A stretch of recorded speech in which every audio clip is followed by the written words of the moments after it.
Hey, welcome back to See Today Business. Bank Indonesia raised its benchmark interest rate to 6.25% on April 24th, impacting a variety of loans, including mortgage rates and payments. The central bank hiked the rate by 25 basis points in a bid to strengthen the rupiah stability and prevent growth from being affected by the global turmoil. The increase in the BI rate can directly impact mortgage payments. When the BI rate rises, home loan interest rates tend to increase as well. Now, banking and payment system expert Arianto Muditomo has predicted that consumer loans interest rate will rise by 0.25% to 1%, believing that many will delay home purchases.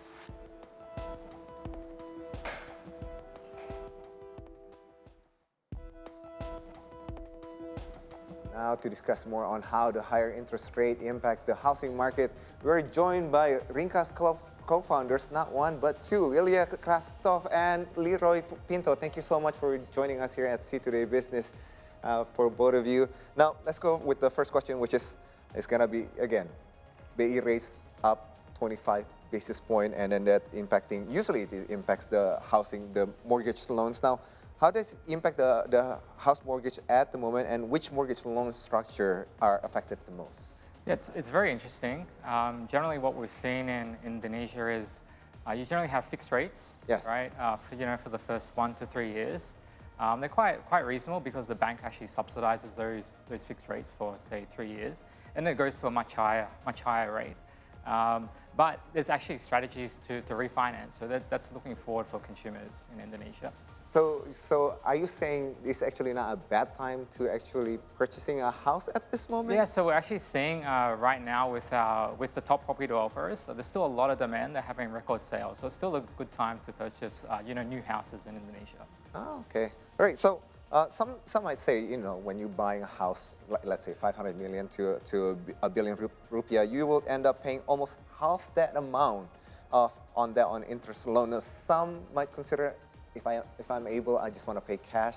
Now, what's your take on that one? Like, what's the benefit of taking a loan and instead of paying cash? Like, very good question, right? And I think it all depends on perspective, right? So, I mean, I grew up in Europe where it's quite common when you get your first job, you go and apply for a mortgage, right? And you do that to increase your standard of living. Let's be honest, there's 1.7 million marriages in Indonesia, right? And all those are young couples who want, their own private space and, want to have a good standard of living. So mortgage is not always a bad thing. Now, the second thing I would like to highlight is, of course, there are refinancing strategies where after you're hitting the floating rate, you can lower it down. And if you make enough money, you can always pay off your mortgage, right? So you don't need to pay interest forever. All right, so explain to the viewers that are not familiar. You guys been mentioning floating rates. Like, how is that different between the fixed rate and the floating rates? Can you guys give me an idea of what it is? Yeah, generally it is a little bit higher. It ranges from say 9 to 12%, but it does depend on banking partner. It also depends on how much you've actually paid off, how much deposit you've actually put into your mortgage as well. All right, so on the floating rates, as you mentioned earlier, the first 1 to 3 years, the bank actually going to subsidize you. It's actually a great time because it's even lower than 6%, I'm assuming, yes, than what you actually borrowing against. And then after that, as you mentioned, the floating might go to 9 to 15, and Ilya mentioned earlier. Yeah, on average, about 12, yeah. Oh, sorry, 9 to 12, and then as you mentioned earlier, you can always refinance. Now, what about tips for specifically for the young, the one that you mentioned earlier in Europe, people who starting working, they want to buy a house. So do you have any tips, especially for Gen Y, Gen Z, on before they apply for mortgages? What do we need to know? What do we need to have? Like what?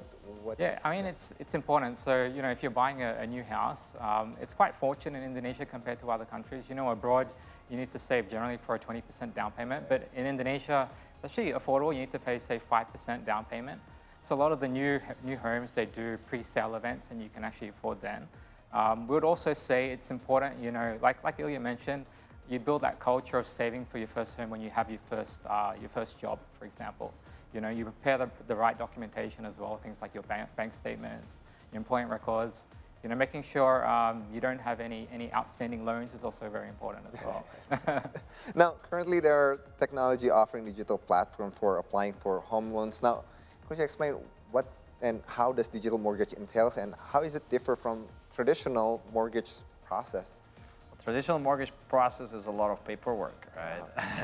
I've been and I through think you it. experience it yourself, right? And of course, if you apply to multiple banks, that paperwork multiplies, right? Because you need to have an application for each specific bank, right? So digital is a little bit different. And I would say it's structured in two phases, right? One phase is, we call it pre-qualification, where actually anybody can get pre-qualified for a mortgage by using a digital platform. Pre-qualification means that you can assess whether this particular person has capacity and how is his collectability on getting approved for a mortgage, right? So a lot of the, I'd say, advisory part and the tricks are in this part, right? Once you establish that the person has actually capacity to get approved for a mortgage, then you go to the next phase where you want to maximize your chances, right? So digital platforms allow to fill in one digital application that can go to multiple banks at the same time, right? Alleviating a lot of the pain points of being on the phone with various banks and answering their questions. So everything is digital, transparent, and fast and efficient.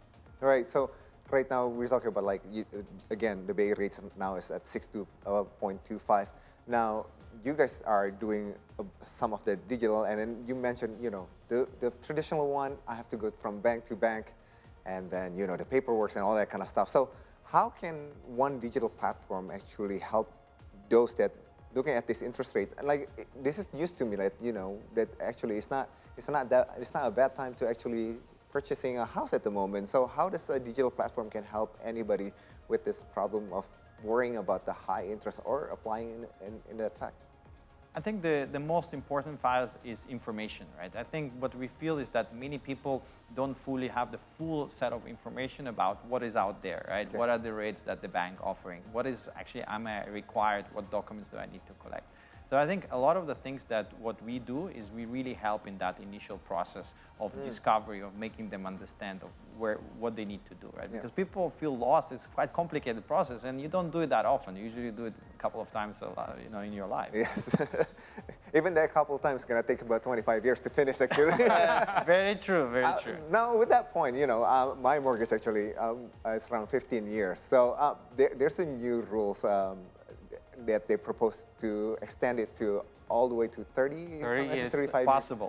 What's your take on those? I mean, it's great for the consumer because they can spread their payments over that length of time. So there's more chances of getting approved as well because it requires a minimum amount of payment over that length of time.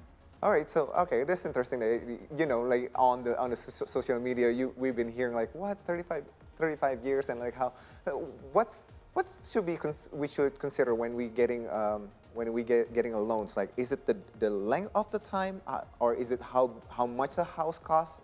Like, when we getting a mortgage, like, what do we need to understand first? Like, how is that the price of the house? How is it compared to the length of the time? And then again, the interest rate itself. Which one should we consider first, and then second and third? I think there's a few variables, right? So variable number one, of course, is the price of the house. Right? Okay. So if you want a very expensive house and you don't have everybody a wants lot of that 10 billion everybody rupees wants it, right? So I think price of the house is first variable. Second variable is how much down payment can you pay, right? Okay. And that varies from primary market to secondary market. So again, as you mentioned earlier, when you're buying purchasing a house, you need a down payment, but in Indonesia it's not that bad. 5%, if I'm not mistaken. Yeah. For new houses, that's right. Okay. Yeah. For secondary is a bit higher than that, right? Okay. It can go up to 20-30%, right? Right. So that's why for the new generations we do for first home buyers, primary is very convenient, right? Because it's as low as 5%, right? So second, of course, down payment. Third is how much income you have, right? So you need to compare the price of the house, the down payment, and how much income. And based on those variables, you can understand what would be the best tenure for you, right? Of course, if you spread for a longer tenure, then you can basically afford maybe a bit more expensive house, right? Yeah, so, hopefully. All right. So the first one is like how much, and then like how much is your income, and then how about the interest rate, and then the length of the time? Which should we consider? So the interest rates, of course, they do vary bank by bank, right? Okay. So the different loan programs. So we advise consumers to really look into different options. That's where a digital platform makes a lot of sense because you can really compare across different offers, right?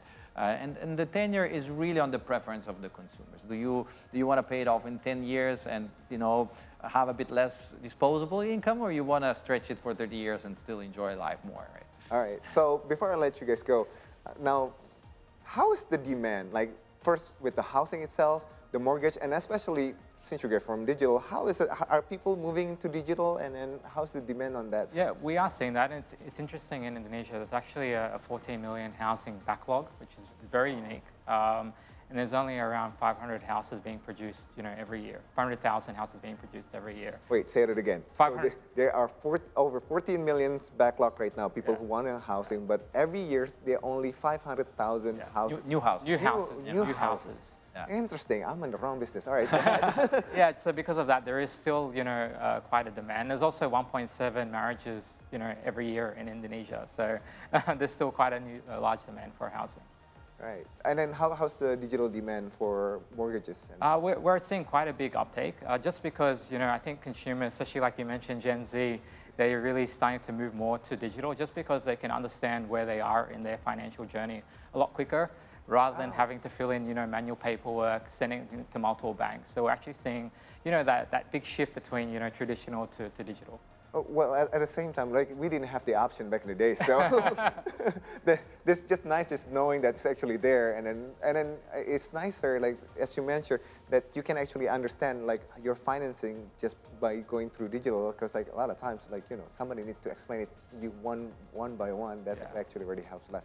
Well, Ilya, Leroy, thank you so much for being on here and see. Thanks for having us. Yes, please stop by again. We'll look forward. Again, as you mentioned earlier, I just want to reiterate. It's not a bad time actually to get a house because the bank's actually giving, what do you call it, a promo? No, it's not. Subsidy. A subsidy. Or promotional rate. Promotional rate. Yeah. All right, so with that, thank you so much. We're going for a break. When we return, we'll have more our daily recap from the stock market you don't want to miss. Stay tuned here on See Today Business.